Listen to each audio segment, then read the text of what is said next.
Сайн бацгаана үзэгчтэй. Ингээд дууга түүх, дууга цаг эхэлж байна. Тэгээ манай өнөөдрийн зочноор түүхийн ухааны доктор, дэд профессор Нас Сүхбаатар ах маань зочноор өргөд ирсэн байна. Сайхан аварж байна та. Сайхан аварж байна. Сайхан аварж байна. Энэ жил бас аварж байгааг сайхан өргөн дэлгээр сайхан байна. За тэгээд наахаас Сүхбаатар ахаас асуух эхний асуулт маань мэдээж өнөөдөр Морио өөрийн музей дээрээс дууга түүх маань бас үргэлжлээд явж байна. Тэгээд Морио өөрийн музей гэдэг утгаараа бол баруун монголчуудын маань одоо ойрдуудын экэл хөгжим, экэл татлага, эклийн тухай хаа бас.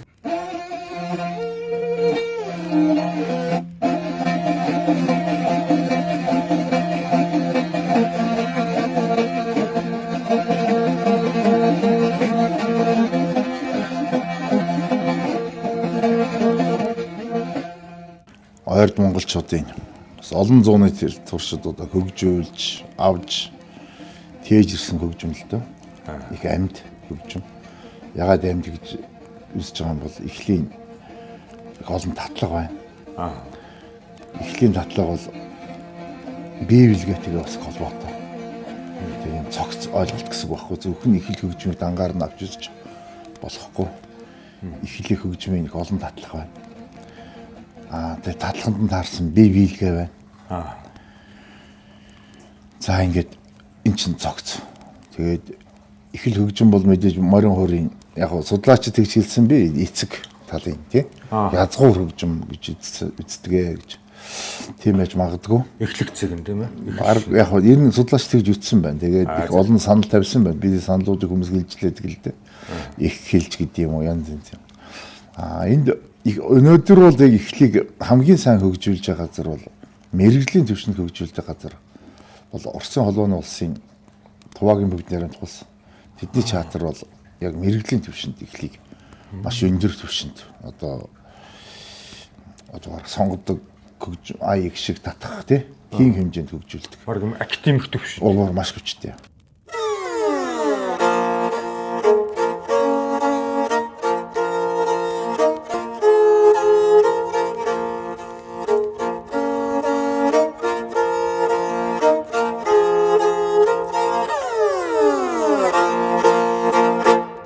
Хоёр дахь нь бол сүүлийн үед Улс аймаг бас эхлийн чуулга байгуулад эхлийг бас тэр тайзны урлагийн өндөр түвшинд авчихыг хичээгээд байна л да. Тэрнээс биш эхэл бол яг морин хурдтайгаа адилхан айл болгонд байдаг хөгжимлөлтөө.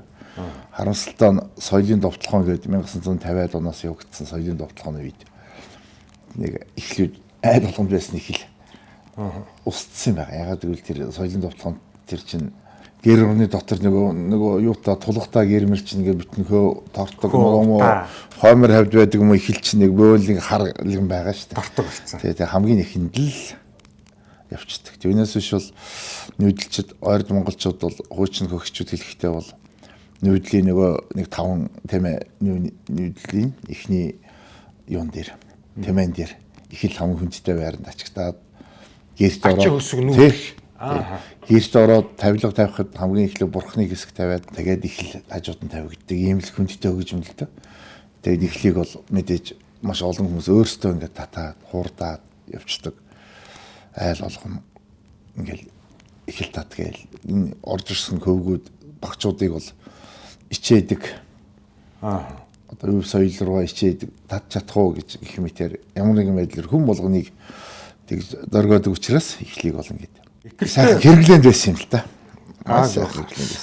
Сүхбаах экэлтэй холбоотой одоо үүсэл гаралтай холбоотой таны судалгааны төвшөнд ч юм уу ингээд судлаад явж байхад яг одоо нөгөө Морио өөр жишээ нь одоо нэг Морио өөр нэг домог байгаад идэг шүү дээ тий. Нэг зурагч бас байж идэг. Тэрний шиг юм одоо домог яг бас байдгүй. Сонирхолтой залуучуудад бас мэдчихвэл бас зүгээр тийм зүйл бий юу?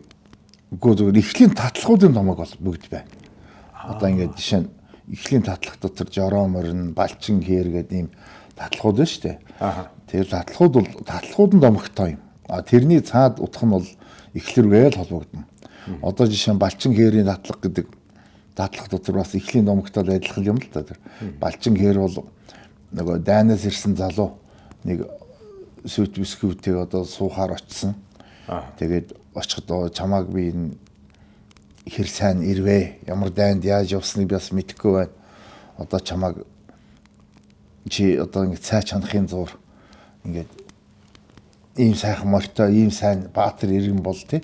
Балжин нуурыг тойроод ирээ. Тий. Гэсэн цай чанахын хооронд тэр морь нь бол маш сайн. Хатирг морь байхгүй юу? Хатирг морь бол энэ ойрд монголчуудын дайны морь л да. Одоо энэ хатирг морьны морь чинь одоо бид нэг 17 дугаар зууны үеийн түүхийн сурвалжууд бол зэвийн морь гэдэг нэг морь яриад байгаа юм л да. Тэр зэвийн морь гэдэг чинь одоо хатирг морь хэлээд байгаа юм л да.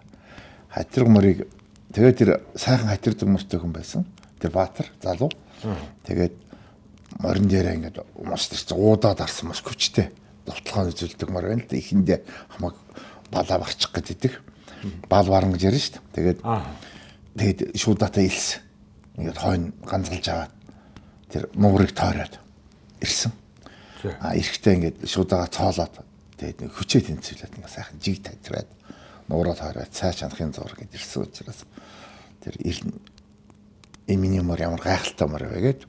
Тэр их хилийн татлахт бол тэр балчин гэрийн татлага оруулж ирээд тэр нь бол хатирг мор юм байна.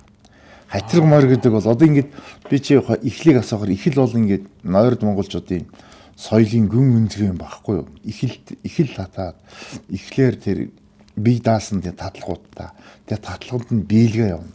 Ихлээс биелгээг огт салгаж болохгүй. Одоо бид нэг морин хуурын ч юм уу өөр татлаганд биелгээ таасны биелгээ явагдаад байна л да. Тэгэхээр ерөөсөө тэнд бол том техникийн том алдаа гараад байгаа. Энийг сүүлийн үед энэ биелгээний майструуд ойлгосон байна. Татлагуудыг бол яг ихэл дээр хийж байгаа байхгүй. Ихэл дээр хийж байгаа тохиолдолд тэр биелгээний тэр нарийн огцом ерөнхий бид хөдөлгөөний хараад байгаа бол тэр хуруу мөр тэр олон хөдөлгөөнүүд яг тийм ашд гарч иж байгаа. Тэгээ балчин гэрийн татлага тийм л да. Хатирг морьны биелгээний татлага. Тэгээд тэр морьныхаа одоо явдлыг тэр аяндаа оруулаад тэгээд тэр сансан ботсон тэр хүүхэнтэйгээ суугаад тэр сайхан баатар тэр морьны цаатал байна. Тэгэхээр ихлэг гэдэг юм бол их үсрэг бид домог гэж хайхаас ивэл ерөөсөө л аж ахуй соёлын том илэрхийлэл байхгүй. Морин хуур гэдэг нийт морьтойгоо холбоотой гэдэг мэдэгдээд байна шүү дээ. Ихэл бас л морьтойгоо холбоотой. Морьныхаа тэр дэлсүүлний хэлгсаар тий хийсэн чавх тастаа тийм л зүйл шүү дээ. Тэгээд ингээд нэг айл болгонд байдаг энгийн зүйл болсон байхгүй. Одоо бид морин хуур ихлээ чинь улам гой ганган болгоод үдмжтэй болгоод идэх зөвлөлтөө цаг үед байгаа. Хуучин бол ингээл 91 тийм л юм байсан. Нэг энгийн арьсан зартай энгийн тэр юм уу татдаг ятдаг хүн бол бурус матаал хийчихсэн нэг юм л. Одоо ч гэсэн хөдөө тийм айлууд байна. Хүмүүс тэрийг өөртөө хийгээд хөв аягийн тааруулаад явцдаг. Морин хуураас өөрөөр нөгөө хоёр утас нь өөр байдлаараа хийгддэг тийм л их татлага байна. Тэгээд энийг игийл гэдэг юм туваа муу гэдэг энэ алта горны алтаачуд бас ихлийг бас хөгжүүлнэ. Энэ их эрт байсан байлээ. Зүүн гар хаан тус мөхч яхад тэр зүүн гар улсыг мөхөөсөн манжийн цэрэгтэй хамт манжууд баахан тийм судлаачдаг оруулсан юм байна. Гоузен гэдэг тэр том эрдэмтэн судлаач ороод зүүн гар хаан тулсын төрийн ёслол засаг захиргааны бүтэц хоол унд ид хувцс хунар ин хөгжим одоо туг даалва ямар байна гэдгийг бүгдийг ингэж ирээ тайлгнсан юм байна. Энэ хөгжим дотор ихэл байлаа. Ихлээс гадна нэлээд олон хөгжим байна шүү. Тэр зүүн гар улс өөрөө тийм төгс усны их дэг журамтай байсан учраас төрийн хөгжим наадам үүсгдэг тийм юмтай байсан байна шүү дээ. Төрийн хөгжимтэй одоо нөгөө Юан гүрний үед Хувлын хааны ордонд найр хөгжим байсан гэдэг шиг төрийн ёслолын хөгжим бас баруун Монголд байсан. Байлгүй хаа тэр орд зүүн гар хаан тулсын үед 1722-аас 24 онд одоо ирээд очлоо. Зүүн гарт 10 сар болсон. Унковский гээд Оросын их хүүний ахмад Оросын хааны элчээр очсон. Тэр хүний тэмдэглэл дотор бүгд байна шүү дээ. Тэр зочдыг төрийн элч нарыг хүлээж авахд ямар ёс төрөм хийж байна. Тэр Унковский тэр тавьсан идэ шүүс тэр жимсхнийг орчуулж чадаагүй шүү дээ. Тэр хүний мэдлэгээс илүү гараа авцсан. Тэр ийм нэртэй жимс. Тэр чинь зүүн гар улс чинь том улс байсан байхгүй. Төр төсний том уламжлалтай. Яг нь сургуульчид их медианууд нь баг хоцорсон байна л да. За тэгээд тэр Манжи хааны элчнэр очоод бас тэр зүүн гарын хааттай уулзж байгаа тэр нэг сулхан медиануудаас бид бас босгоод зүүн гарын төрийн ёс уламжлал тэр хөгжим найр цэнгэл тэр сая хэлдэг Унковскийн тэмдэглэлдүр байгаа шүү дээ. Цагаан сарыг яаж тэмдэглэж байгаа. Цагаан сарын дараа ямар тэр цам харааж байгаа юм шиг. Төрийн том ёслолууд тэр чинь өсөр юм байхгүй. Яг сурвалжид байгаа медиагаар хөхөр чинь одоо жишээ нь Ижил мөрний халимагт Аюу хааны үед очсон манжи элчнэр байгаа. Түлээсний тэмдэглэлд бид мэднэ л дээ тасраа хязгаарч зарцсан тэмдэглэлгээд. Тэгээ тэмдэглэл дотор байгаа шүү дээ. Аюу хаан яаж угтж авч байна, ямар төрийн том ёслолууд хийж байна, тэр бүрээ бишгэр хөгжим тэр чинь тийм том зүйл байхгүй. Тэр юмнаас л их л хөгжим үлдсэн зүйл л дээ. Ер нь ойрд монголчуудын соёлын нэвчлэлтийн бас л нэг гол цэг. Тэгээ би хэллээ шүү дээ. Их л бол ихлийг татдаг, хуурддаг ингээд маш тийм соёл байна. Тэрийг тэндээ татдаг татлагууд байна. Тэгэхээр тэр татлагууд байна гэдэг нь хэр сайн эхэлч хүн хэдийг татах уу матах уу гэж явна шүү дээ тэр чинь. Тэрийгээ дагаад бие биелгээ явна. Бие биелгээ гэдэг чинь бас зүгээр нь хідэн хүн ингээл бүжиглээд байгаа зүйл биш шүү дээ. Хиний өмнө биелэхүү. Бас хаад ноёд стиц юм бэлэн. Эн чинь өөрөө нэг том урлаг баггүй юу. Тэний нэг оролцох шиг биелгээ байна. За энэ ихэл байна. Ихэл дээр ингэж биелгээ татхаас гадна туйл хайлдаг. Тэгээ туйл хайлдаг уламжлал байна. Ер нь ойрд монголчууд товшуу дээр болно. Ихэл дээр туйл хайлдаг. Одоо жишээ нь Увс аймгийн одоо Наранбулг сумд байгаа анх хоёр гээд төрийн өргөмжил туйлж байна л да. Тэдний ах дүүс бүгд ихэл дээрээ туйлаа хайлж байна. Тэгээд тэндээс асуухаар гээд аав нь хайлж исэн. Нима гэдэг туйлж байсан тэр хүний хэлж. Тэр өгөөцгөөс сурсан. Ингээд одоо бидэнд үлдчихэж байгаа тэр уул мөр үлдсээрээ л авчицх юм бол ихэлийн соёл өндөр юм. Тийм учраас энэ саяхан Увс аймгийнхан бас Увс аймгийн ойр театр эхлийн чуулганыг 5-6 жилийн өмнө байгуулад бас тэр эхлийн чуулгаараа тэр чуулга зөвхөн эхлийн татлаг татгаас илүү сонгодог хөгжмүүдийг тоглоод гайхалтай тэр хөгжүүлж чадвал яасан гайхалтай вэ гэж. Тэгээд тэр ай их шиг нь бол үндсэндээ тийм их натур жинхэнэ. Баруун монголчуудын маань одоо морины соёл, морины өв, морьтой одоо холбоотой гэхээр нөгөө баруун монголчуудын маань унаг тамгалах ёс. Тэр нь ер нь яг ямар шүү онцлогтой байсан. Бусад Монгол одоо үндэстнгүүдээс ястангуудаас ер нь онцлогтой гэдэг юм уу? Тийм ялгах зүйл бий юу? Ер нь нүүдэлчд гэдэг утгаараа ер нь ижил төстэй юу? Ерөнхийдөө адилхан л да. Гэхдээ ойрд монголчуудын соёлыг харахад одоо би сая чи ихэл гэж л да. Ихлийн татлага гээл тэгэл энэ ойрд монголчуудын уртын дуу. Энэ уртын дуу бол 361-тэй гэж ярьдаг. 360. Энэ 361-ийг ингээд задлаад үзэхээр энийг анх судалсан эрдэмтэн бол Оросын эрдэмтэн Владимир Цав гэдэг эрдэмтэн Монгол 5 удаа ирсэн. 1908 онд ирээл ингээл 5 удаа ирсэн. Тэрний нэлээд 2-3 удаагийн том судалгаан бол баруун Монголд явагдсан байна. Тэр бүр нэг удаа бүр хангилцгийн гол юу одоогийн Увс аймгийн цагаан хайрхан хэрэгсэн юм гэдэг. Тэр Оросын худалдаачин Бурдуковын суурьнд яар байсан. Тэгээд үйлжээд энэ судалгааг жилийн суурин байдалтай хийгээд ирээд энэ ойрд монголчуудын дууны соёлыг судалж бүр ингээд хэдэн янзын төрлийн дуу байна. Дуу дотроо ийм байна ингээд судалсан юм л. Владимир Цавын ангилал тэр юугаар бол монголчуудын энэ дууны соёлыг ангилдаг соёл одоо шинжлэх ухааны судалгаатхан бол явагдсан юм байна. Тэндээс харахад бол нутгийн өгчөж одоо ярьж идэг 360 ихтэй дуу гэдэг. Тэгээ 360 гэдэг бас учиртай. Тэн дотор нэг адуу малын дуу одоо тодорхой хувьтай. 13 хээр, 13 шарга, 13 халтар гэдэг 13 морины зүсвэрээ одоо шарга дээр 13 дуу байна гэсэн. Зүсээр нь бас бүрдээд байна. Нэг зүс дээр 13 шүү дээ. Энэ 360 гэдэг чинь тийшээ яваад байгаа юм. Тийм адууны соёлыг эрхэмлдэг хартсан байхгүй. Ерөөс. Адууны соёлыг маш сайн эрхэмлдэг. Адууг бол бүр тусгаал нь өржүүлдэг аймагуд байсан. Зүүн гарын улсад. Тэр аймагудаас үлдсэн амьд тэр зүүн гарын арт түмнээс алагч хидэгдээд амьд үлдсэн арт түм бол жишээ нь баядууд бол адууны маш өндөр соёлтой. Ер нь баяд угсаатныг 70,000 орчим хүн байхад тэрний хүн амын бараг 50 шахам 45% нь бол адууны зүсээр овг авсан ба. Тэд харагчууд, цагаагчууд, хөрөнгүүд, борнууд, галзад гэдэг нь галзан дандаа зүс шаазгаа овгууд нь тийм шүү.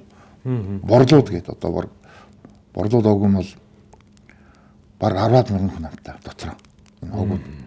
Тэгээд нэг баядын овгийн баг баяд өгдөг угсаатны 70,000 хүний 50% нь малын зүсээр овг авч байгаа. Тэр баядууд юу л та адууны соёлтой арт юм л та. Зүүн гарт байхтай. баяд имэйл өдөргээл. Тэр имэйл хазаар тэр адууг эрхэмлэх ер нь тэрнээс ингээл бүр энгийнээр авч байгаа юм бол хідэн назрахтай адуутай хүнийг баян хүнч гэдэг юм уу, хүндэлдэг ч юм уу, адуунд ир сайн хүнийг хамгийн сайн ир хүн гэж ойлгодог юм уу, адуу одоо цаламтдаг хүнийг сайн ир гэдэг ч юм уу тийм. Ингээд энэ тэр арт түмний сэтгэлгээнээс соёл бүрдчихэж байгаа байхгүй юу. Тэгэхээр баяд гэдэг угсаатан бол зүүн гар хаант улсын үед бол юуныг адууны соёлтой арт юм байж. Ялгаагүй энэ адууны соёл бол тэхээс өөр зам байхгүй. Зүүн гар хаант улс ч одоо манчтай баг миний бодлоор нэг 60 гаруй жил дайны байдалтай байж шин. Тэр 60 жил дайнд бүхтэй. Зүүн гар улсын түүх тийм шүү дээ. Одоо чи ойрд гэдэг асуугаад байгаа учраас Монголын ойрд монголчууд зүүн гар улсын харьяат иргэдүүд шүү дээ. Ямар нэгэн байдлаар Зүүн гарын хаант улс. Хаант улсын л харьяат иргэ. Тэгээд эдний тэрний түүхийг харах юм бол Оросын эрдэнэт шилсэн байх шүү дээ. Энэ зүүн гар улсын хүн намын олж тогтооч чадахгүй. Энэ ягаад гэвэл дөрвөн зүгтэй дайнтай болсон байна гэдэг. Зүүн талдаа 60 жил манчтай байтаач шүү дээ. Тэр том манжууч одоо 2 замаар алтаа зам, бархуйл замаар байнгын бараг 35-аас 50,000 зэрэг суулгаж штэ. Байнга. Тэр зэрэг сэргийлэх зэрэг биш штэ. Довтлох зэрэг байхгүй. Эвэн даруул орчихсон надад зэрэг. Боломжтой. За талд нь хасаг гэж улс байна. Хасгийн зарим жүзүү зүүн гарын одоо Галдан цэрэн хааны үед бол жишээ нь зүүн гарын нөгөө нөлөөлөлд ороод бүүж өгөөд нэг хэсэг нь байж ирсэн. Одоо хасгийн авлаа хаамаа гээд Галдан цэрэн хааны урдны хард хажууд гэр өргөөгөө барьчаад байж штэ чинь. Барьцаанд ч юм уу. Тэгээ хасагтай бол түүхэндээ баг миний үзэхээр бол түүх одоо сурвалж тэмдэглэгдснээр бол 150 жил одоо дайн газар нутгийн ямар нэгэн зөрчилтэй. Заримдаа эвний харимталтай. Заримдаа худургийн хэмжээний эвний харимталтай. Заримдаа ингээд Киргиз гэж ус байна. Одоо байна шүү дээ. Киргизийн одоо чи бодлоо. Киргизийн бүх бодол санаа одоо ардын одоо өв уламжлал одоо хамгийн гол юм дээр Манска туул байна. Тэр туулийн нөгөө эсрэг талын баатарууд нь зүүн гарууд шүү дээ. Бүхэн зүүн гар дайсны тал. Зүнгэрод гэдэг. Тэгэхээр эдгээр чинь юу хэлэх гэдэг вэ? Одоо тий Орос ирэн хэлж байгаа ш. Энд чинь дөрвөн зүгтэй дайнтай юм бос гэж байхгүй. Баруун ойлт тий. Тэгээд ойрдууд чинь бас тэр дундад Азар орч тэр Сайрам, Самарканд тухайд Кива хаант улс гэж хэлсэн. Нийт нь Бухар гэждэг Орос талаас. Манай талаас Кива хаант улс, Коканди хаант улс. Авдик Крим гэж ойрдууд Авдик Крим гэж хэлдэг. Тэр бүс нутагт маш олон удаагийн дайн байлдаа хийжсэн. Эзэл нь авах тэр худалдааны зам чөлөөлөх янз янзын зорилготой. За Оростой бол ойлгомжтой. Бас л яг л хиллээ тогтцсон. Бас тэр 1716 17 оны Ямшивын цайзын худалдаан гэж одоо Оросын түүхэнд бас томор бичигддэг. Тий. Уучлаарай сүхэ. Би энэ бүгдийн цаал адуу байгаа байхгүй. Тэгэхээр адууг бол эрхэмлэх үзэл бол яг таны саний ярьсан энэ гоё одоо түүхнүүд дээр үндэслээд би нэг юм хөтлөгчөө сонирхож асуух гээд хоёр зүйл сонирхоод байгаа юм байна. Сайн ингээ нөгөө Киргиз гэдэг нэр гарч штэ. Тэгээ би ингээд бас юмнууд ингээ харж ирсэн чинь зүүн гарын хаант улсууд ийм Киргизийн ийм хоёр анги байсан ч гэдэг юм уу. Тийм бас уншсан. Тэгэхээр чин Киргизүүд ерөнхийдөө бас зүүн гарын хаант улсын харьяалт гэдэг юм уу. Нэг талаас нь бол одоо энгийнээр ойлгоод иргэн болцсон бас явж исэн гэсэн үг үү? Хоёр Киргиз байгаа штэ. Нэг нь одоо тэр Исекулын Киргизүүд. Тий. Тэр ямар үедээ суусан бас өөрсдөө тодлох чаддгүй юм ба бид нар чинь. Их Монгол улсын үед юу зүүн юм. Нэг зүүн гарын харьяан дотор нь байгаа отгийн харьяаны Киргизүүд бол Инсэ болоос одоо энэ Инсэ Кавказаас авч ирсэн Киргизүүд л дээ. Тэр хэрэгжүүд бол ингээд энэ зүүн гарын дотоод мэдлийн аймагуд шүү дээ. Инсэ энэ Алтан хойдлын нэг хэсгийн Тагн, Инсэ одоо энд бол Киргиз, Тува, Мянгад, Тэлэн гэдэг ч том аймагуд байлаа шүү дээ. Тэгээд 1702 онд Цэв Аравдан хаан Оросдоо нөгөө тэд чинь давхар алуудаа Оросд төлдөг, зүүн гарч төлдөг байхгүй. Тэгээд тэнээсээ болсон уу 1702 он том нүүлгийн хилжилт хийсэн юм байна. Ийс амирнээс их хэмжээний Киргизийг дотгошоо татаад мянгадуудыг бас нэг хэсгийг нүүлгээд нүүлгсэн нь бол 3000 орчим өрх байна лээ. Тэгээд тэд нар одоо чиний хэлдгээр зүүн гарын дотоод тэр 24 отог дотор Киргиз отгууд байна. Дээр нь Киргиз 2 анги байгаа чи анзаарч байна. 29 анги. Тэгээ 2 нохог шиг төр мөнгө гэдэг үнэ. Тэдний ангиуд бол тэр зүүн гар улсыг бид ойлгох юм бол том юу байхгүй юу? Одоо бид зүгээр ингэ багаар ойлголсон чинь Төв Азийн, Дундад Азийн бүс нутагт том. Одоо 1 сая гаруй орчим хүн амтаа. Тийм ус байсан биш үү? Бид экономийн тогтоож чадахгүй байсан. Яг олон санд байдал 600 мянга сая. 9600 мянгаас дээшээ л хүн амтаа. Ус байсан. Манжууч гэсэн зүүн гартаа байлах юм бол адуу тэмээг бүр нэг хэсэг тусгаалan өржүүлээд дийлдэхгүй болохоор чинь одоо зөв Монголын зарим аймагуд ч тийм шүү дээ. Адууны мах идэгч гэдэг юм өөр Монголд. Тэр чинь хуулиар цаалчихгүй адууны мах чинь идж болохгүй. Өсөхийн тулд. Тий, сэрэг дайнд ашиглах гэдэг шүү дээ. Тэмээ адуу хэрэг чинь. Тэр чинь тийний нэг үл мөрөнд тэмдэглэж байгаа юм л да. Түүнээс шүүж яалаа гэж хөвтөн газар адууны мах идэхгүй гэдэг. Тийм цатгалан царайлаа. Тухайн цагтаа бол танкны үр гүйцэтгэдэг шүү дээ. Танк тэр. Тиймээс адуу дээдлэх үзэл бол маш хүчтэй. Ер нь нийт монголчууд байдаг соёл. Чи зөвхөн ойрд монголчууд хэрвээ гэж үзэж байна. Ер нь нийт монголчуудтай адилхан тэр унах, тамгалах чи асуулаа. Унах тамгал тэр цаг агаарын байдалтай холбоотой юм байна. Орчин амьдрах орчин тойронд. Энэ зүүн тишээ бол намар унгаа тамгалдаг соёл байна тий. За. Унгаа тамгал. Ойрдууд бол хавар тамгалдаг. Даагуулсан дараа тамгалдаг. Бүр ингэ зуны ихэнх сард одоогоор нэг Григорийн тоолоор 5 дугаар сард нэг ялаа батхан гарахаас өмнө харгал. Тэр соёлтой шүү. Газар орны өөр газар орны өөр онцлогуд байна. Тэр чинь энэ дэр алтан мис нутаг тий янз бас юм юу вэ шүү. Тэр нь зөвхөн сар өдрүүдийн ялгаа бол байдаг болохоос ш. Нийт монголчуудтай төстөө. Уг нь чигээг сайн хийдэг. Адуу одоо сүүлийн үед энэ ойрд монголчууд тэр юугаа айраг чигээ хийх багасгаж байна. Энэ их буруу юм аа л да. Хуучин бол энэ одоо айрагны одоо гүү барьдаг тэрний өндөр соёлтой арт юм шүү дээ. Өөрийн тийм технологитой. Тэгээ одоогийн энэ их олон манлаа нөгөө малгай өмссөн том алдартай уяачид энд анхаарах хэрэгтэй л дээ. Зүгээр ингээд зөвхөн адуу малынхаас гадна тэр чинь тэр адууны соёлыг иж бүрнээр нь авч явах хэрэгтэй. Бүтнээр нь авч явах хэрэгтэй. Ямар нэгэн байдлаар. Тэгээд наадам баруун талын наадам би очиод санал бас нодон жил нэг улс аймгийн наадмын уяачдын холбоомолоод санал хэлж лээсэн л дээ.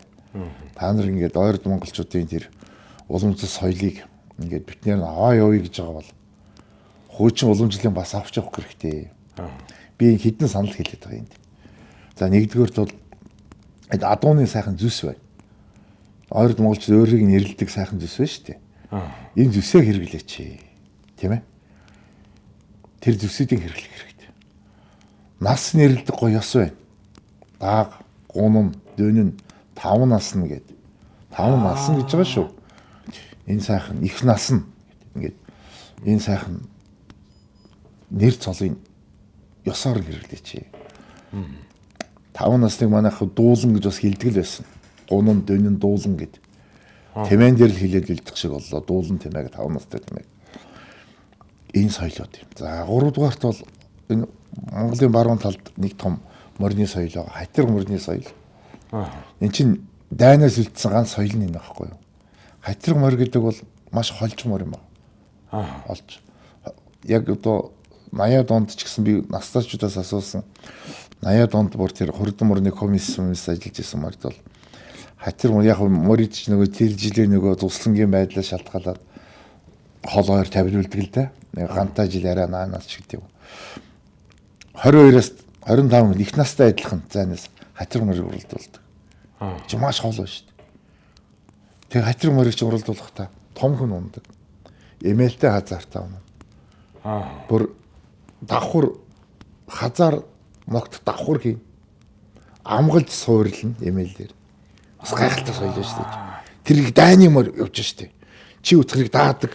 Хэдэн гэлмэт. Дайны мор гэхээр бүр ингээд одоо өстой унганаас нэг тийм ингээд бүр зориудаар бэлтжижсэн шүү. Тэг хурдан бөгөөд чадaltaа. Цээжний чадaltaа. Цээжний чадaltaа хамгийн дээд зэрэг мор ахгүй хатир. Тэр нь сүүлд хатир мөрний наад уралдаа ингээд хоцорсон. Жороо мөр яг бай гангарааны мөр шүү дээ. Чи сайн мэддэг бол жороо морыг нэг 2-3 цаг унаад нэг элэг барьч авах юм байхгүй шүү дээ тэр чинь айл хооронд л ундаг тийм гангарааны мөр. Хатир бол жинхэнэ дайнд мөр. Зэвийн мөр байхгүй. Энэ соёл баруун Монголд илтсэн байхгүй. Энэ соёлыг энэ тэр уяачдаг анхаармаар байна л да. Яг хөрхийн энэ 2006 онд хүртэл тэр баруун талд байсан. Бүх наадам дээр хатир мөрний уралдаан гэж байж исэн. Тэгээ 2006 онд үндэсний баяр наадмын хууль гараад бүх юм хуульчилсан шүү дээ. Тэгээд 6 насны мөр жороо мөрийг л шагнадаг. Тэр чинь зүүн талд хатир мөрийг жагсаалтаас гаргаад тэгэж тийм зүүн талд чинь тэр соёл байхгүй юм чинь. Тэгээд нэг хэсэгтээ тэр уяачт нь жавс тэр хатир мөрөө юу яадаг. Мөнгөсөг нийлэл уруулж ясан бол хаажмдаа ингээд ховорсож шít. Тэгээ дээр нь бол тэр 80 90-ад оны үед бол хатир морь бол тэнд маш хөндлөгддөг. Бараг их насны хурдан морны үнэтэй тийм дайтай үн юмнэр арилж айлдаг. Тийм морь байсан байхгүй. Тэгээ тэр чинь дэлтэй тавина. Хатир морь. Зөв сүрлэг баатар морь гэж тэргэлгэл. Тэр сайхан соёлыг одоо яг аваа явжлах шиг байна энэ тэнд. Тэгээ яг авч явж байхдаа ингээ хүүхдээр унуулах бол маш нэг сайхан морийг хүүхдээр унуулсан харагдаж ирсэн. Нэг наадам дээр. Нэг сайхан морийг нэг хүн зүгээр юм өмд цамцтай зүгээр унаа явж ирсэн. Тэгэхгүй. Тэр хуучин хатир морд чинь тэр жинхэнэ том хүмүүс одоо хүүхдүүд морь унаад цэнгээ явчих чинь. Том хүн хатир морь унд бас цэнгэ. Жинхэнэ дээл хувцаа ёсоор нэмсээд. Дээл. Сайхан дээл явсан. Малгаагаа жах хойшоо тавьчаад. Тэгээ хатир мөрний явдлыг энэ үзэгчд мэднэ л дээ тэр нэг жигд явдал та. Хатир мөр зэвийн мөр гэж яа хэлэх гэдэг вэ? Тэр хатир мөр тэр жигд явдалтай морин дээрээс л харуулт хийн шүү дээ. Хаваа намнаа. Ингэж байгаа морноос харах уу? Нэг юм яваад шүү дээ чинь. Тэгэхээр тэр чинь зэвийн мөр. Тэгээ маш холж, цээжний чадaltaа маш амархан юу авдаг, амралт авдаг. Нэг усны 50 км байгаа цэгт цохилт өхийн тулд 25 км-ийг тий 30-40 минут авахад жаахан амраад тэгээ 30 минут огцсон. Ерөөсө 2 цагийн дотор цохилт өгөл. Тийм л бүр энгийнээр төсөөлгөх тийм ба. Тэгээд энэ ойрд монголчууд энэ адууны соёл дотроос энэ соёлыг сайхан авч явах хэрэгтэй.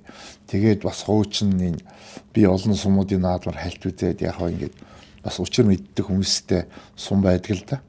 Нэг түүх соёлоо мэддэг тэд. Тэгээд ингээ харахад бол тэр морны цолмол мол уламжлал цолмол гайхалтай шүү дээ эдний. Дөрслөлтэй байхгүй. Өрөөсө хүний нүдэнд харагдав. Нүдэнд харагдтал тийм. Тэр цолмолоо гэдэг энэ тэр Увс аймгийн ч гэдэг Ховд аймгийн нэг ойрд монголч тэр өв соёлыг хамгаалж байгаа хүмүүс бол тэр сайхан уламжлалыг судлаад би бол нарийн судлаач юм биш шүү дээ. Надаас гадна судлаач байгаа шүү дээ. Тэднийг цуглуулад бид яах вэ гэдэг уралдаад. Тэгээд хийх юм бол энэ морины соёл ер нь альва соёл ингээд Монгол дээр зүгээр нэг адилхан байхаас илүү маш олон янз байх юм бол тэр соёлч нь алглаад нэг нэгэ нөхөөд дутуугаа нөхөөд магадгүй уралдааны үсээд нөгөө аялал жуулч чинь хүний очиж үзэх гээд байгаа юм чинь тэр байж тээ. Увс аймгийн уяачид энийгээ үнгээ цааш аваад авах юм бол би заавал морины уралдаан үзэх гэж тэр Ховд Увс руу явах шаардлагагүй. Энэ Төв аймагт очиж үзчихсэн наадмын адилхан болж байгаа шүү дээ. Бүх наадмын адилхан болж байгаа шүү дээ. Тэгэхээр тэр наадмын соёлын тэр юм. За уучлаарай би чиний асууснаас өөр юм яриа гэх шиг болсон. Дараагийн асуулт Скоха би бас нэг сонирхолтой юм бас ингээд харж байсан. Тэрний юу гэхээр тод өсгийн тухай бас сонирхож асуумаар байгаа. Одоо тод өсөг хэдэн онд зохиогдов тийм ээ. Тэгээд тэр тод өсгийг зохиогдсон гэдэг газар орны талаар гэдэг юм уу. Одоогийн Казахстан улсад одоо тэр тод өсгийг одоо ингээд зохиовоо гэсэн гэрэл төшөө байдгаа гэд би ийм зүйл бас уншсан юм байна. Тэгээд энэ тод үсгийн одоо үүсэл гаргал ягаад тод үсгийг зохиогдох болов? Хэдэн он зохиогдов? Хэн гэдэг хүн зохиов? Тод үсэг хэдэн онууд хэдээс хэдэн онуудад одоо хэрэглэгдэжээ. Одоо ер нь тод үсгийн маань соёл одоо ямар байгаа юм бол тод үсгийг одоо үлж авч байгаа судлаачид түүхчнэр хэр олон байд юм бол энэ талаар тод үсгийг хүмүүс мэднэ л дээ. Манай монголчууд ч нэг олон 8 9 бичиг сольсон. Гэхдээ л хамгийн агуу бичиг бол худам бичиг монгол бичгийг хэлээд байна л дээ. Ойрдууд бол өөрийнхөө нэг шин зохиосон бичгээ тод буюу тодорхой бичиг гээд монгол бичгийг хуучин бичиг буюу худам бичиг гэж ялгадаг байхгүй. Худам бичиг гэдэг нь ойрдуудын хэллэг. Худам бичиг бол мөнхөд хэрэглэгцээр байна. Дундуур нь яг тод бичгийг ойрдууд хэрэглээд энэ бол бас төрийн бичих болгож чадсан бас л сонирхолтой түүхтэй. Анх бол Завьянтай намхай жам зохиогтой бол яг хөө тэр худам бичгийг улам сайжруулах. За дээр нь тэр тухайн үед ингээд дэлгэрээд байсан бурхны шашны ном зохиолыг монгол хэлэнд орчуулахад өсөг хөрөлцөхгүй. Тэр өсөг хөрөлцөхгүй учраас тэр өсгийг хөрөлцүүлэх зорилготой. Дээр нь нэр тод үчигт давхар тэр төвд үсэг санскрит үсгийг бичдэг юутай байхгүй юу? Давхар үсгтэй байхгүй юу? Тийм сонь бичгэлтэй. Тэгээд чи асуулаа тэр анх ер нь тэр ойрдын баруун гар зүүн гар гэж дотроо байсан ойрдын чуулган. Баруун гар нь бол хошуудууд. Хошуудын ноёдууд Завьянтай намхай жамс өөрөө хошуудгүй л дээ. Хошуудын ноёдуудын тэр Тэхуийн гол тэр Байвгас хааны хоёр хүү байгаа.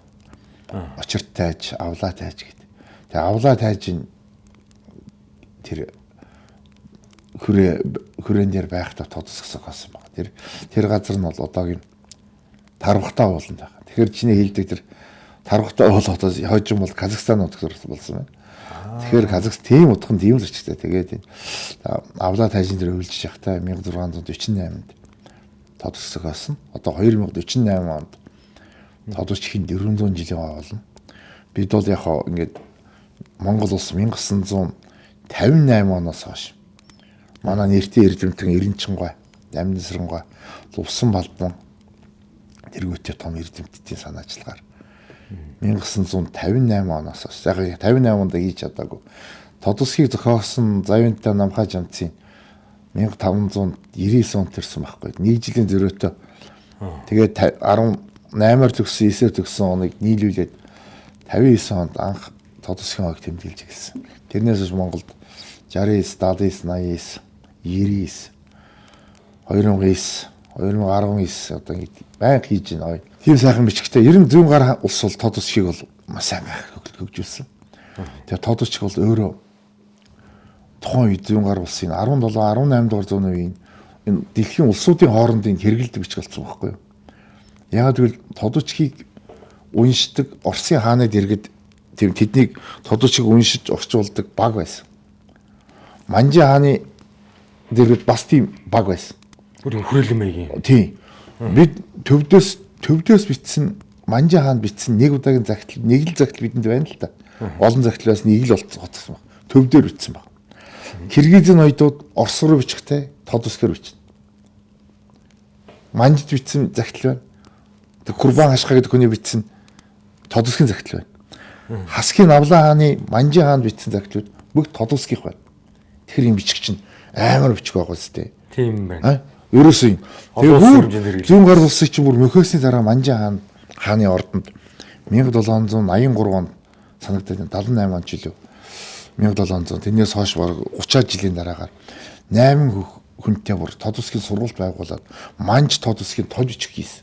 Тэгээ яагаад гэвэл зүүн гар улс мөксөн ч гэсэн тэр тэдний соёлын нөлөөнд байсан хасаг Киргиз одоо зүүн гараас үлдсэн энэ улсууд тий торгууд одоо ижил мөрнөөс нүүжсэн торгууд харилцахын тулд тод үсгийн хэрэгцээ байгаад шүү дээ. Би хэлээгүй нэг том эрдэмтэн хэлсэн. Гэтэ тэр эрдэмтэн яг баримт хэлж чадаагүй ч гэсэн анх Манжаас Оросд бичсэн. Оросоос Манж бичсэн загтал тод үсгээр явчихсан. Яг л Манжи хааны ордонд Оросын хааны ордонд тэр тод үсгийг таньдаг баг байсан учраас гэж. Тэгэхээр тод үсг амар том бичиг байна. Тэгээд ойрдууд бол завинтай намхаа жимцэл нэг 181 орчим 182 төвдийн гол судруудыг монгол хэлэнд орчуулсан байна. Одоо бид тэрний хойноос хөөцөлдөд байж нэг 110-ийн олоод байгаа. Зарим нь түүхийн төршөнд болдог. Төвдөөс тэр одоо бүгд болсон биш орчуулсан. Одоо тэр 100 хэд дээр тулгуурлаад Монголын лам нар одоо ялангуяа баруун талын лам нар тэр соёлыг өвлөгчд бол тодороо Бурхны шашны номыг монголоор унших зөвөр уншаад их боломжтой. Алтан гэрэл одоо юу жадан бадан бүгд тод үсгээр бидэнд байна шүү дээ. Сандуу сундуу бүгд байна. Тэгэхээр энэ тод үсгийн соёл. Чи бол асуухтаа бол ер нь тод үсгт нь юу болж байна? Одоо ер нь хэрэглэгч гэнэ үү гэдэг. Тийм. Миний санаар аха одоо цаг дээр Монгол улсын их сургууль гэдэг юм уу, улсын багшийн дээд сургууль гэдэг юм уу, тод үсгийг одоо сурж байгаа оюутнууд гэдэг юм уу, судалж байгаа хүүхд залуучууд хэр их байдаг юм бол одоо ер нь яаж хэрэглэгдэж байгаа вэ? Тий. Одоо Монгол улс нэг Монголын баруун талын сүмхийдүүд чинь тод үсг ламнар нь тод үсгтэй байсан байхгүй юу? Тэгээ төв дээрээ бол сүмхийд дээр нэг Бурхныхаа магтаал ёроолыг төвд хэлээрээ төв дээрээ уншаад айл уч ном уншихтаа айлд нь бас тод үсгийн бахан судрууд байна. Сашны үйлчлэгээ үзүүлэхдээ тодороо уншина. Уул усны тахилга тодороо уншина. Айл уч шашны үйлчлэгээ тодоор нь ингэж юм уншдаг. Ийм сайхан уламжлал мэдээж шашинтайгаа хамт ингэж 37 38 алга болчихгүй юу. Тэгээд тэрнээс хойш ингээд энэ тод үсгийн соёл чинь мэдээж бичгийн хувьд бол мэдээж манжин үед тод үсгийг аль биесээр төрийн бичих болгоогүй учраас тий Монгол бичиг манж бичгээр явж исэн учраас ингээд хумигдаад байсан. Тэгэл хумигдаад явж исэн. Тэгээд та бид мэдэн шүү дээ 90 онд шашин дэлгэрлээ. Яг тийм хуучин уламжлалаа сахидаг лам нар цөөхөн байна. Гэхдээ тод үсгтээ би нэг 10 ламыг мэдчихээн. Сайхан тодороо уншдаг, ойлгомжтойгоор ном өгдөг. Тийм байна. Тэгэхээр бас алга болоогүй. Тод үсгийг бол шинжлэх ухааны эрдэм жилийн хүрээнд мэддэг хүмүүс олон байгаа. Тий. Бид нэр ингээд тэр тод үсгээр байгаа тэр хэдэн зуун ном судрыг судлахын тулд тод үсгийг уншиж байна. Шинжаанд өнөөдөр хүртэл ямар нэгэн байдлаар ашиглаж байна.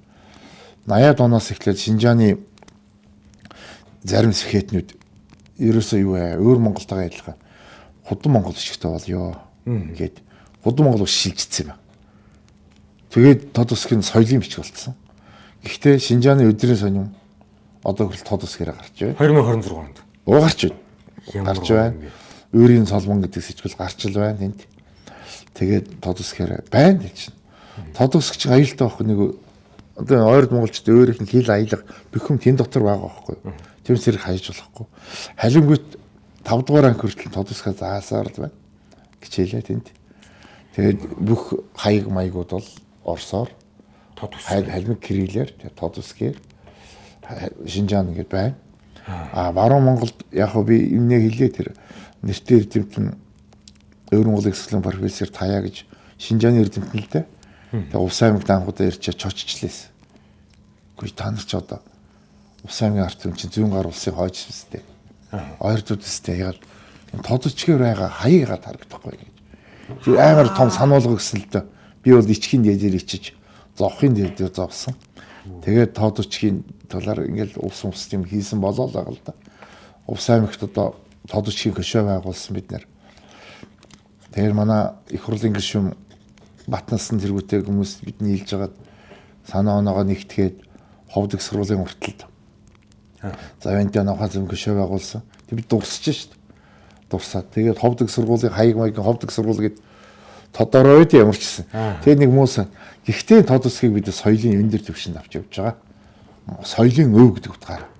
Тийм учраас ер нь энэ чинь соёл чинь тийм шүү дээ. Ингээд зөвөр байнга байгаад байгаа тохиолдолд хайх хэрэггүй зөвөр байдаг соёл мэт. Ингээд тусгай өв болгоод нандинаад байхаар тэр соёл үнэт зүйл болоод нас нь ямар нэгэн байдлаар одоо туйлт юм биш үү? Хитгэн туйлчтай байна зарим хүмүүс уурлаад байна. Хитгэн туйлчт байна. Гэтэл бас тэр чинь хитгэн туйлчаар дамжаад тэр том тухайн цагтаа бас л хитгэн туйлчаар дамжиж явж байсан. Тэгэхээр аливаа соёл чинь бүх нийтийн нэг соёл, эрхэмлэн дээдлэх соёл гэж хоёр байна шүү. Тэгэхээр тодч тэр соёл руу орсон гэж би ойлгоод одоо тэр Увс аймагт бол тодчгаа мэддэг лам тий айл залгдаг лам юм л нөгөө зөвхөн тодч мэддэг ламаасаа тохоо биш тий. Бүр алд дээр хүнлэгч байгаа. Би тэрийг сайн мэдчихээн. Тэр ягаад гэвэл айл болгоно нөгөө тод усгийн судар байгаа байхгүй юу? Тэрхий ингээд ус ховд чинь ингээд айл болгоно нэг судар байна. Нэг хамгийн сайн 20 хэдэн судартай айлг би мэдчихлээ. Тэнд бол алтан гэрэл тий. Дор зодов ингээд нэг хэдэн судрууд байна. Таруучин боо гэд. Тэгээ тэрийгээ бол өвгдээс аваад ирсэн судраа социализмыг яаж яагаад хадгалаад аваад очсон тэрийгээ тэр хүнээр ламаар нээлгэн нэстэй жилдээ нэг биш юмаа гэд 2 3 жилдээ нэг удаа. Тэгэхэд нөгөө тэр агуу хүнттэй хүн гэртэн заларч. Тэгэхээр ус совдын ламдар та эрдэмээ сайн сураа тэр уг нь ламын шашин чинь альва эрдэм бол багшаа шавд шаваа шавд гэдэг ингээ явах дамжлагтал юм л та. Тэгэхээр одоо тэнд байгаа лам нарын багш нь тэр нэг багш нь гэсэн юусаар бод алдартай заяавантай намхаж амсын л шамнэр байгаа шүү дээ. Тэгэхээр тэр их уламжлалаас ухаарчл юм бол чинээс их санаа зовоод байгаа зүйл шийдэгчих юм байна. А бид бол манай энэ тод номын гэрэл төв бол тод үчгийн төлөө сайхан хангалттай санаа тавьж байгаа. Бид нэр компьютер шууд зүгээр нэг бичдэг тод усгийн тэг хийсэн байгаа. Зүгээр бичдэг. Тэрийгээр бид номууд гаргацдаг. А тод үчгийн сурах хүч хийсэн. Тод үчгийн унших хүч хийсэн. Тод үчгийн тойлвч хийсэн. Дөрвөн цогцсон ном байна бид. Сурын мэдээ гэсэн хүн бол хангалттай бид нар энэ санаа тавьж байна. Тэр завинтын орчуулсан түүний шавнырмаас орчуулсан тэр сарны гэрэл гэдэг завинтын намтартал тэр яг бидний 179 судар гэдэг 180 хэдэн судар юм байлээ. Зарим нь нийлүүл өшчихсэн.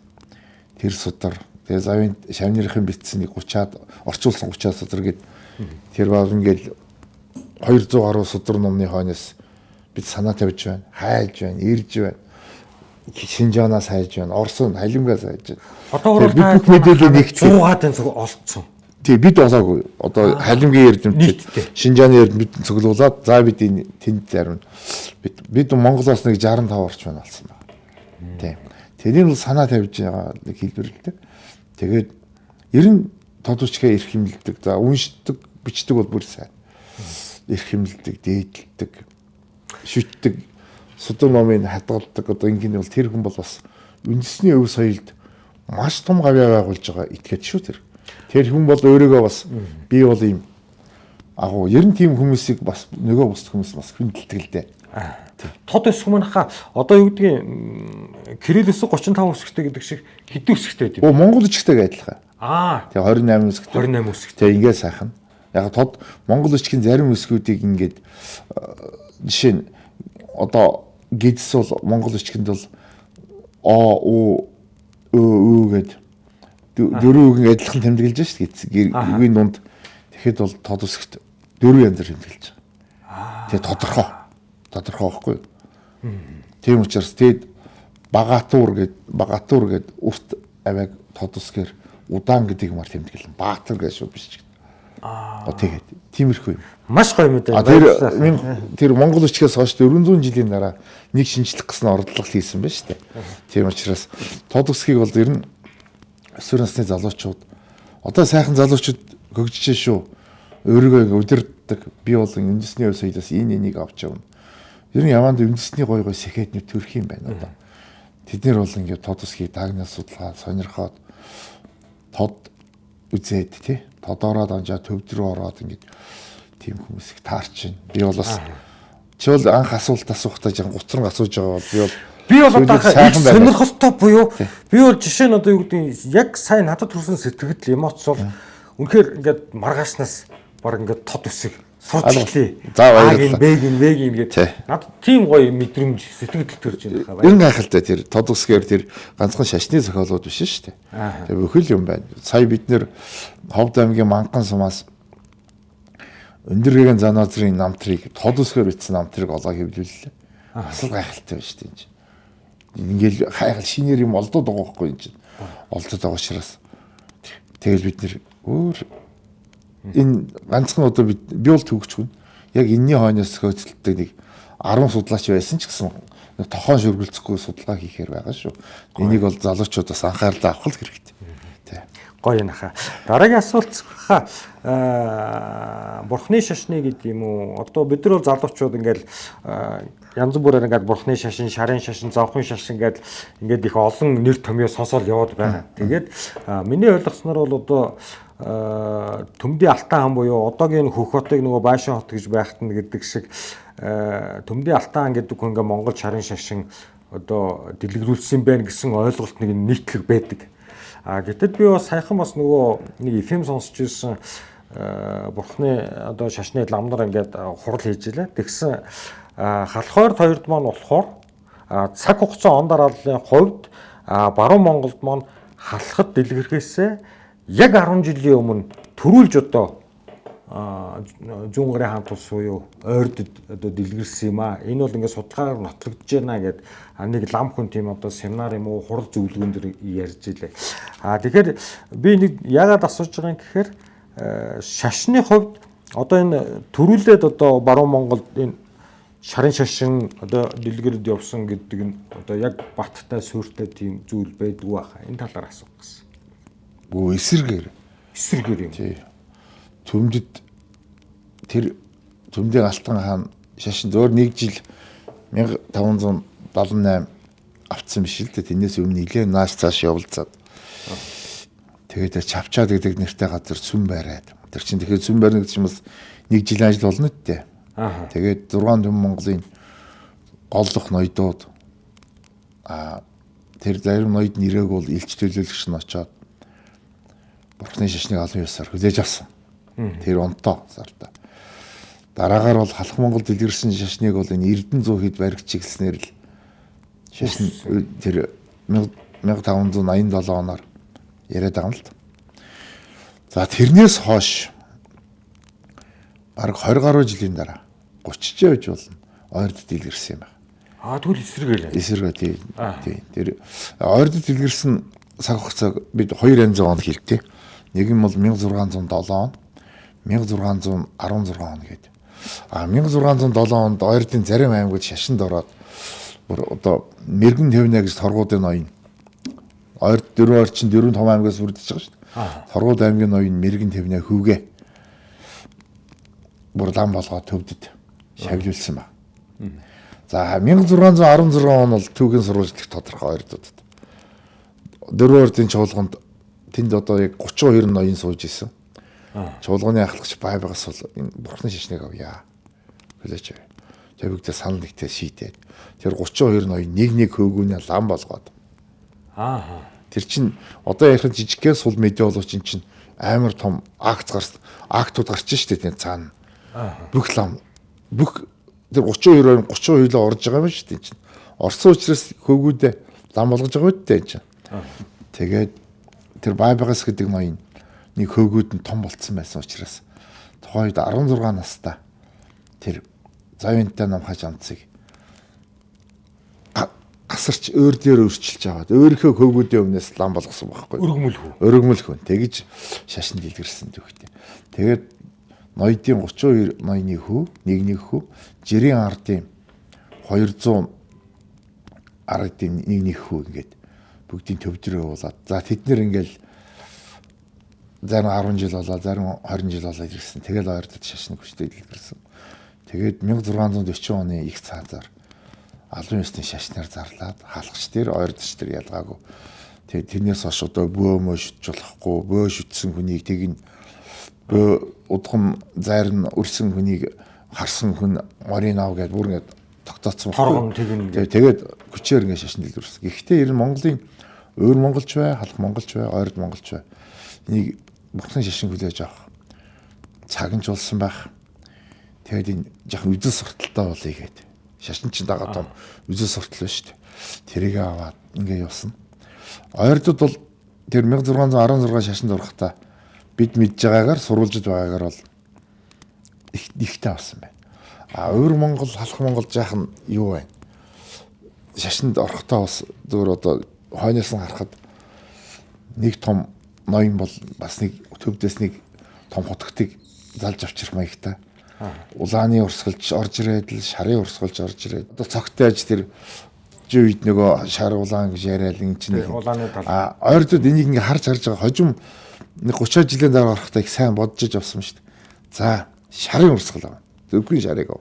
Өөрөөс улааныг аваа. Шарыг авахдаа шарын 4 том хийд байгаа юм. Төвдөд. Шарын 4 том хийдийн дашлимп хийдийг ав. Хийдийн дэгийг ав. Банчин богдыг залъя. Далаалаа. Банчин богдыг залъя.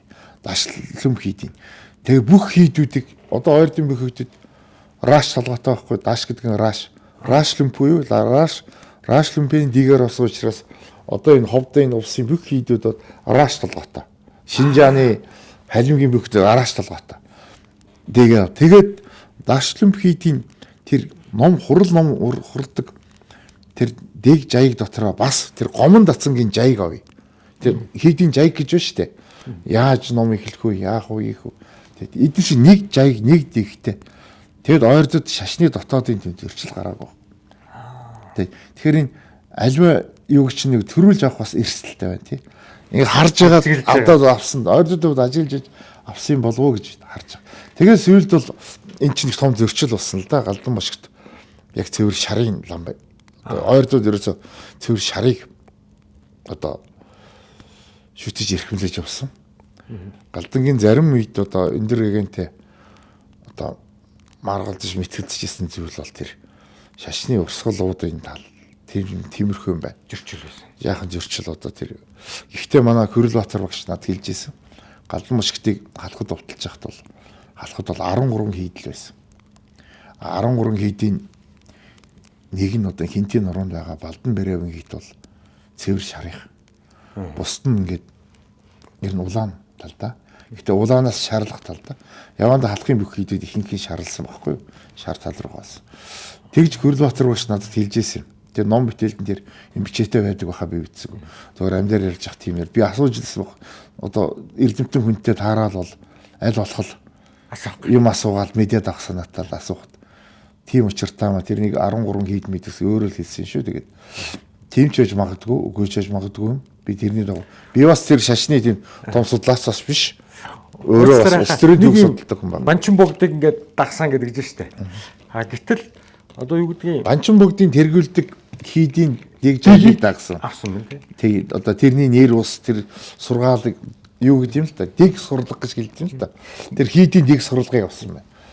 Тэгэхээр би яг ингэж ойлгочихгүй нөгөө энгиндээ болохоор нөгөө шашны учраас сонирхож асуух гэдэг зүйл нь миний ойлгож байгаагаар бол Занозор богд Галдан хаан хоёр болохоор хоёулаа 5 дугаар далай ламын шав байсан гэдэг ойлголттой байна. Тэгэхээр нөгөө би ийм одоо баруун монголчууд нь банчин богдыг дагсан байна. Далай ламыг дагаагүй байна гэсэн ойлголт байгаа даахгүй. Тэгээд энэ дээр нөгөө сонирхож л асуугаад байхгүй.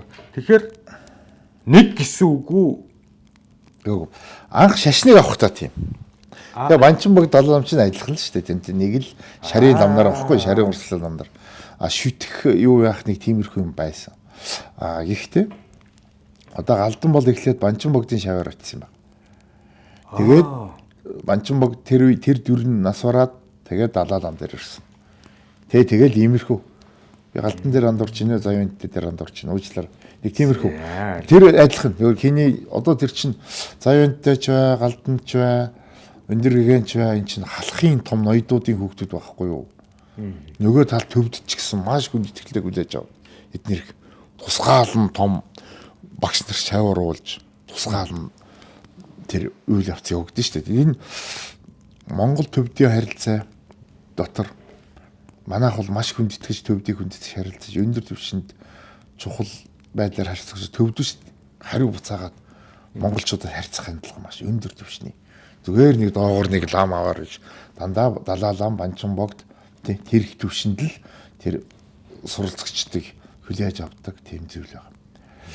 Зүгээр би чи асуух гэдэг шиг нь тэр зөрчил дотроо шашны зөрчил байна уу гэж судлаачид тиймэрхүү тал байж магадгүй л гэдэг юм л та. Түүнээс ч монгол хүмүүс юунд болоо зөрчилдөд байх вэ? Тийм биз дээ. Тийм л тал байна.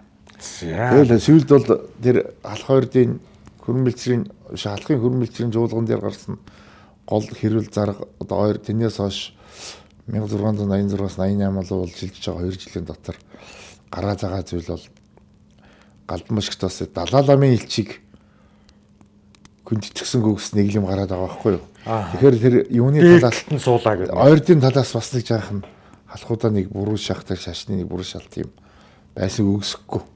Тэр нь байсан да тэр.